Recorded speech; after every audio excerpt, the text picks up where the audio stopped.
أعوذ بالله من الشيطان الرجيم بسم الله الرحمن الرحیم۔ آیت نمبر 30 سورہ بقرہ۔ دوسرا یہ کہ انسان سے پہلے جنات تھے، تو جنات آپس میں بہت زیادہ لڑتے تھے، ایک دوسرے کو مارتے تھے اور ایک دوسرے پر کیا حملہ کرتے تھے۔ تو فرشتوں نے ما بعد والوں کو قیاس کیا ما قبل پر، کہ پہلے کیا تھے جنات، وہ خون خرابہ فساد کرتے تھے، تو یہ بعد والے جو آئیں گے تو یہ بھی کیا کریں گے، یہ بھی اس طرح ہوں گے۔ تیسری بات یہ کہ فرشتوں نے اسی لفظ خلیفہ سے یہی سمجھا کہ یہ لوگ فساد کریں گے۔ کس طرح کہ خلیفہ کہا جاتا ہے حاکم کو، اور حاکم اس وقت ہوتا ہے جو کیا مقدمات کو حل کرتے ہیں اور قانون کو نافذ کرتے ہیں۔ جب قانون نافذ کرتے ہیں، فیصلے کریں گے، تو فیصلے میں تو مدعی ہوتا ہے، دوسرا مدعی ہوتا ہے۔ مدعی میں ایک جو ہے کیا ظالم ہوتا ہے، دوسرا مظلوم ہوتا ہے، ایک زیادتی کرنے والا ہوتا ہے، دوسرا کمزور ہوتا ہے۔ تو یہ کیا ہے، یہ فساد کی صورت ہے۔ تو اس لیے فرشتوں نے کہا کہ یا اللہ آپ ایسے مخلوق کو زمین میں بناتے ہیں مَن یفسد فیہا، جو اس میں فساد کریں گے، وَیَسْفِکُ الدِّمَاء، اور خون خرابہ کریں گے، وَنَحْنُ نُسَبِّحُ بِحَمْدِکَ، اور ہم تسبیح کرتے ہیں آپ کی، وَنَحْنُ نُسَبِّحُ، ہم پاکی بیان کرتے ہیں، بِحَمْدِکَ، تیرے تعریف کے ساتھ، وَنُقَدِّسُ لَکَ، اور تقدیس کرتے ہیں تیری۔ یعنی جو مقصود ہے یا اللہ خلیفہ سے عبادت، تو عبادت ہم بجا لاتے ہیں، وہ بالکل ہم نیازمندی کے ساتھ، عاجزی کے ساتھ ہم اس کے لیے تیار ہیں۔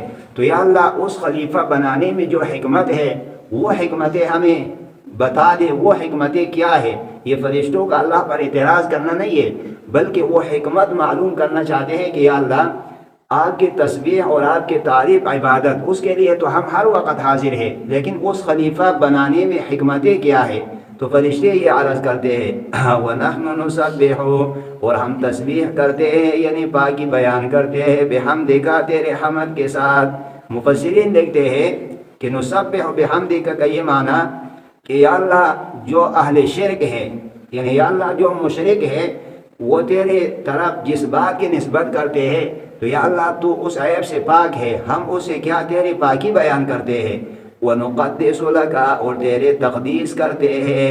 تقدیس کا کیا معنی، اہل کفر جو تیرے ذمہ کچھ باتیں لگاتے ہیں تو اس سے بھی تیرے کیا پاکی بیان کرتے ہیں۔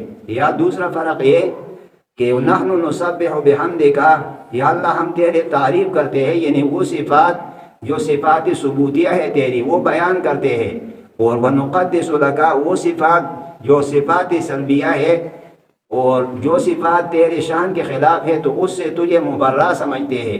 یا نقدس کا دوسرا معنی یہ کہ نسبح بحمدک، ہم تیرے تعریف پہلے کرتے ہیں، نقدس لک، اور بعد میں بھی تیرے تعریف کریں گے۔ یا نقدس لک کا یہ معنی ہے کہ یا اللہ ہم اپنے آپ کو ہر عیب سے، ہم اپنے آپ کو پاک رکھتے ہیں تیرے رضا اور تیرے کس کے لیے، رضامندی کے لیے۔ تو یا اللہ اس کام کے لیے تو ہم موجود ہیں، پھر خلیفہ بنانے میں یا اللہ پاک کیا حکمت ہے۔ فرشتے یہ عرض کرتے ہیں قال انی اعلم، فرمایا اللہ پاک نے انی اعلم، بے شک میں جانتا ہوں، ما لا تعلمون، جو تم نہیں جانتے۔ مطلب اس کا یہ کہ میں وہ جانتا ہوں جو تم نہیں جانتے، یعنی اس میں اولیاء ہوں گے، انبیاء ہوں گے، صدیقین ہوں گے، شہداء ہوں گے، یہ باتیں فرشتوں تمہیں معلوم نہیں ہے۔ یہاں پر مفسرین نے خلیفہ کے شرائط لکھے ہیں کہ بھائی خلیفہ یہ کون ہوگا، خلیفہ میں کیا شرائط ہونا چاہیے۔ مفسرین اکرام نے مختلف لکھے ہیں۔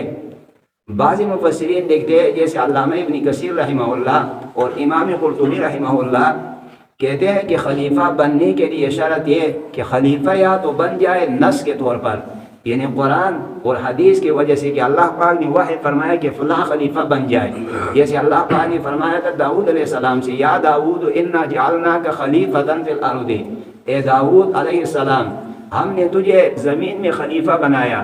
تو یا تو نصاً معلوم ہو جائے کہ اللہ پاک نے فرمایا ہے یا اللہ پاک کے پیغمبر نے فرمایا ہے کہ فلاں خلیفہ ہے۔ دوسرا یہ کہ یا استخلاف بعض لبعض، ایک دوسرے کو خلیفہ بنا دے، جیسے کہ صدیق اکبر رضی اللہ تعالیٰ عنہ خلیفہ تھے، تو یہ اللہ پاک کے نبی صلی اللہ علیہ وسلم نے بنایا تھا. پھر صدیق اکبر رضی اللہ عنہ نے کیا بنایا؟ حضرت فاروق اعظم رضی اللہ عنہ کو خلیفہ بنایا. اسی طرح خلیفہ کے لیے یہ شرط ہے کہ وہ کیا ہو؟ مجتہد ہو، وہ بصیر ہو یعنی دانا ہو، دیکھنے والا ہو، اور خبیرم بالحروب، وہ جہادی امور کو جاننے والا ہو. اور اس میں یہ شرط ہے کہ وہ عورت نہ ہو. عورت جو ہے یہ حاکم نہیں بن سکتی. یہ اسلام کا کیا ہے؟ طریقہ ہے کہ عورت جو ہے حاکم نہیں بن سکتی. اسی طرح وہ کیا ہو؟ عاقل ہو، بالغ ہو، حر ہو، یعنی عاقل بھی ہو، پاگل نہ ہو، وہ کیا ہو؟ بالغ ہو، اور وہ کیا ہو؟ آزاد ہو. الغرض مختلف طور پر یہ خلیفہ کی کیا ہے؟ شرائط ہے. عادل ہو یعنی انصاف کرنے والا ہو. یہ جو ہمارے دور کا جو طریقہ ہے انتخاب کا کہ بھائی اسی طرح کے ایک آدمی خود آ کر وہ کہتا ہے کہ بھائی نہ ڈر بے باک، اس طرح کی مجھے لوگ کیا کریں گے؟ انتخاب کریں گے. تو یہ طریقہ کیا ہے؟ غیر شرعی ہے. اس کا اسلام کے ساتھ کوئی تعلق نہیں. اسلام میں یہ ہے کہ بھائی بطور نص خلیفہ بن جائے، یا جو ہے کیا ہو؟ شرعی خلیفہ دوسرے کو کیا کرے؟ مقرر کرے. یا اہل حل اور عقد ہوشیار لوگ جمع ہو جائے اور کسی کو کیا مشورے کے ساتھ کیا خلیفہ بنا دے. اگرچہ وہ کہتا ہے میں نہیں بنتا، لیکن دوسرے لوگ کہتے ہیں کہ نہیں بھائی یہ خلافت کے لیے کیا ہے؟ زیادہ موزون ہے، یہ حاکم بن سکتا ہے. اور وہ کیا ہو؟ عورت نہ ہو. عورت یعنی خواتین وہ جس طرح کی امامت صغرا نہیں کر سکتی، یعنی جیسے عورت آگے ہو کر نماز نہیں پڑھا سکتی، تو اسی طرح عورت جو ہے امامت کبریٰ کا بھی اہل نہیں ہے. وہ خلیفہ اور وہ حاکم بھی نہیں بن سکتی. اللہ تعالیٰ سب کو یقین کرنے کے، عمل کرنے کی توفیق نصیب فرماوے. وآخر دعوانا